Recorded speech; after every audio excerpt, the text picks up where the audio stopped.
ओम शांति। आज की मुरली है 22/12/2024 की। रिवाइज कोर्स है 17/3/2003 का। सभी मुख्य पॉइंट के साथ देखेंगे आज की हेडिंग। बाबा ने कहा, सदा अपने सम्मान में रहना, सम्मान देना, सबका सहयोगी बनना और समर्थ बनाना। अब आज की मुरली से पहला मुख्य पॉइंट है, ध्यान से सुनेंगे। बाबा ने कहा, आज भाग्य विधाता बाप दादा चारों ओर के हर एक बच्चे के मस्तक में भाग्य की 3 लकीरें देख रहे हैं। एक परमात्म पालना की भाग्यवान लकीर, दूसरी सत शिक्षक की श्रेष्ठ शिक्षा की भाग्यवान लकीर, तीसरी श्रीमत की चमकती हुई लकीर। चारों ओर के बच्चे के मस्तक बीच तीनों लकीरें बहुत अच्छी चमक रही हैं। आप सभी भी अपने तीनों भाग्य की लकीरों को देख रहे हैं ना। जब भाग्य विधाता आप बच्चों का बाप है तो आपके सिवाय श्रेष्ठ भाग्य और किसका हो सकता है। बाप दादा देख रहे हैं, विश्व की अनेक करोड़ आत्माएं हैं, लेकिन उन करोड़ों में से 6 लाख परिवार कितने थोड़े हैं। कोटों में कोई हो गए ना। वैसे हर मानव के जीवन में ये तीनों बातें, पालना, पढ़ाई और श्रेष्ठ मत, तीनों ही आवश्यक हैं। लेकिन यह परमात्म पालना और देव आत्माएं व मानव आत्माओं की मत, पालना, पढ़ाई में रात दिन का अंतर है। सबसे ऊंचा क्या है? परमात्म पालना। आज की मुरली से दूसरा मुख्य पॉइंट है, ध्यान से समझेंगे। बाबा ने कहा, बाप दादा देख रहे थे कि देवान की स्मृति में रहने में क्या मेहनत की। मैं फलाना हूँ, मैं फलाना हूँ, यह मेहनत की। नेचुरल रहा ना, नेचर बन गई है ना बॉडी कॉन्शियस की।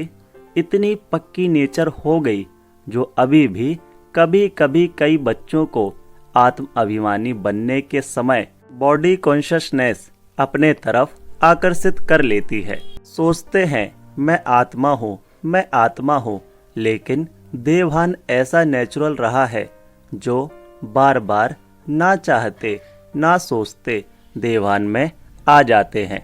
बाप दादा कहते हैं, अब मरजीवा जन्म में आत्म अभिमानी अर्थात देही अभिमानी स्थिति भी ऐसे ही नेचर और नेचुरल हो, मेहनत नहीं करनी पड़े। मैं आत्मा हूँ, मैं आत्मा हूँ। मुरली से तीसरा मुख्य पॉइंट है। बाबा ने कहा, आप कौन हो? आत्मा का पाठ पक्का कराया गया ना, तो यह पहला परिचय नेचुरल नेचर बन जाए। नेचर नेचुरल और निरंतर रहती है, याद करना नहीं पड़ता। ऐसे हर ब्राह्मण बच्चे की अब समय प्रमाण देही अभिमानी स्टेज नेचुरल हो। कई बच्चों की है, सोचना नहीं पड़ता, स्मृति स्वरूप है। अब निरंतर और नेचुरल स्मृति स्वरूप बनना ही है। लास्ट अंतिम पेपर सभी ब्राह्मणों का यही छोटा सा है, नष्टो मोहा स्मृति स्वरूप। तो इस वर्ष में क्या करेंगे? कई बच्चे पूछते हैं, इस वर्ष में क्या विशेष लक्ष्य रखें?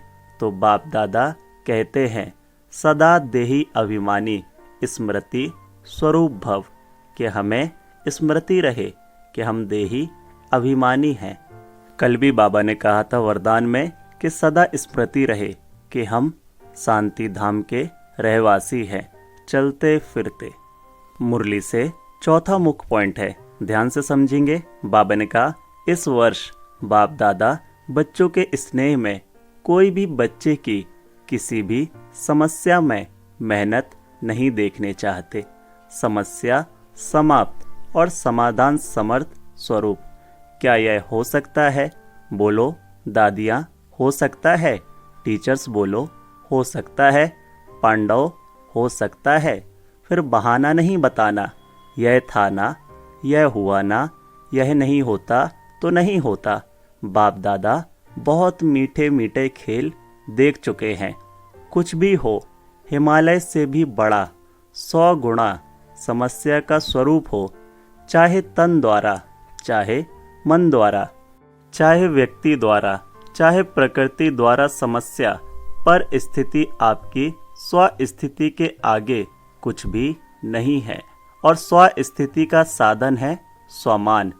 नेचुरल रूप में स्वमान हो, याद नहीं करना पड़े, बार बार मेहनत नहीं करनी पड़े। नहीं नहीं, मैं स्वदर्शन चक्रधारी हूँ, मैं नूरे रत्न हूँ, मैं दिल तख्त नसीन हूँ ही, और कोई होने हैं क्या? कल्प पहले कौन बने थे? हम ही थे ना। मुरली से 5वां मुख्य पॉइंट है, ध्यान से समझेंगे। बाप दादा ने सुना है कि फॉरेन वालों की भी विशेष स्नेह, मिलन व मीटिंग है, और भारत वालों की भी मीटिंग है।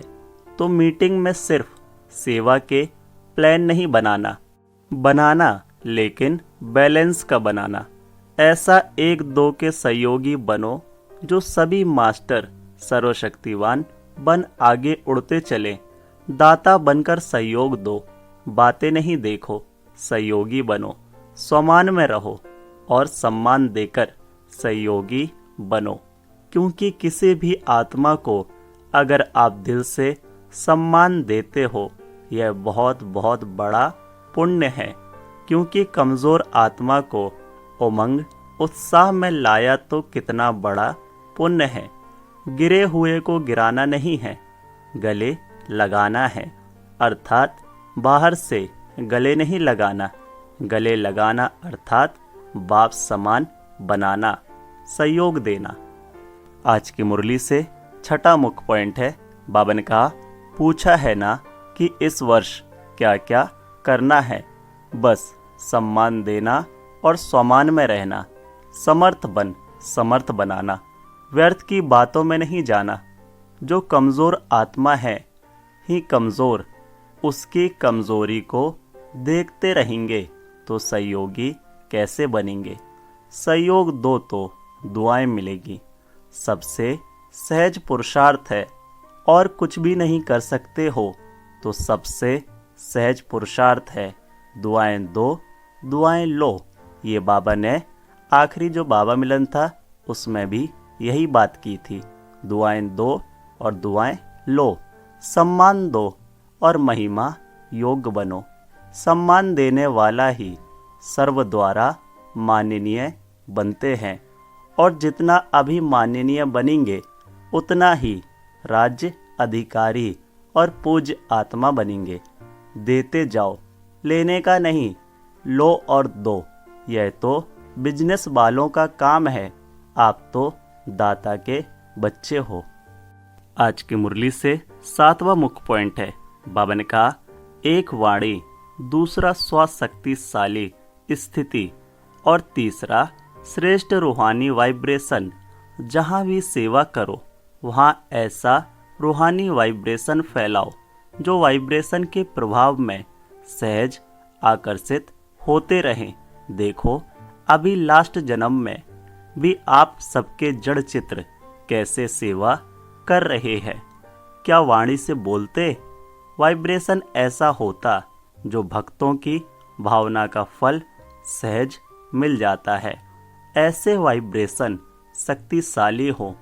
वाइब्रेशन में सर्व शक्तियों की किरणें फैलती हों, वायुमंडल बदल जाए। वाइब्रेशन ऐसी चीज है जो दिल में छाप लग जाती है। आप सबको अनुभव है, किसी आत्मा के प्रति अगर कोई अच्छा या बुरा वाइब्रेशन आपके दिल में बैठ जाता है तो कितना समय चलता है? बहुत समय चलता है ना।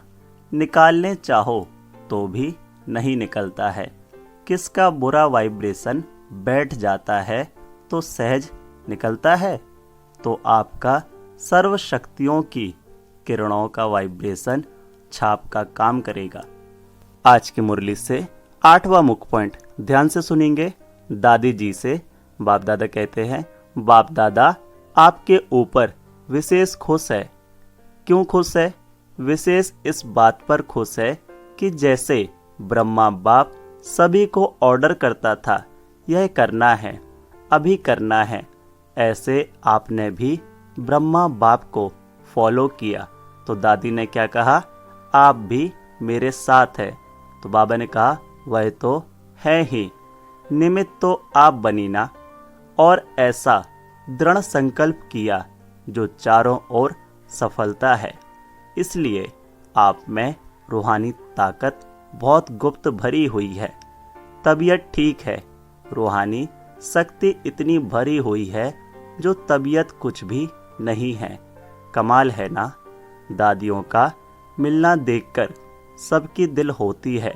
हम भी दादी होते तो मिलते ना, आप भी दादी बनेंगे। अभी बाप दादा ने प्लान बनाया है, दिल में अभी दिया नहीं है। तो जो सेवा के ब्रह्मा बाप के साकार समय में सेवा में आदि रत्न निकले हैं, उन्हों का संगठन पक्का करना है। कब करेंगे? जब आप करो। यह ड्यूटी आपकी दादी जानकी की है, आपके दिल का संकल्प भी है ना। क्योंकि जैसा आप दादियों का एकता और दृढ़ता का संगठन पक्का है, ऐसे आदि सेवा के रत्नों का संगठन पक्का हो, इसकी बहुत बहुत आवश्यकता है। क्योंकि सेवा तो बढ़नी ही है।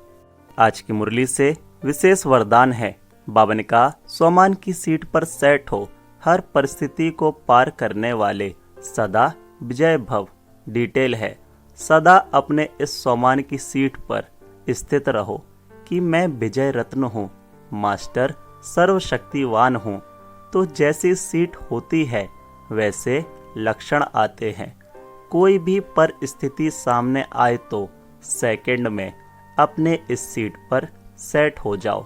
सीट वाले का ही ऑर्डर माना जाता है। सीट पर सेट रहो तो विजय बन जाएंगे। संगम युग है ही सदा विजय बनने का युग। यह युग को वरदान है, तो वरदानी बन विजय बनो। आज की मुरली से स्लोगन है, सर्व आशक्तियों पर विजय प्राप्त करने वाले शिव शक्ति पांडव सेना है। ओम शांति। मेरा बाबा, प्यारा बाबा, मीठा बाबा। ओम शांति, ओम शांति।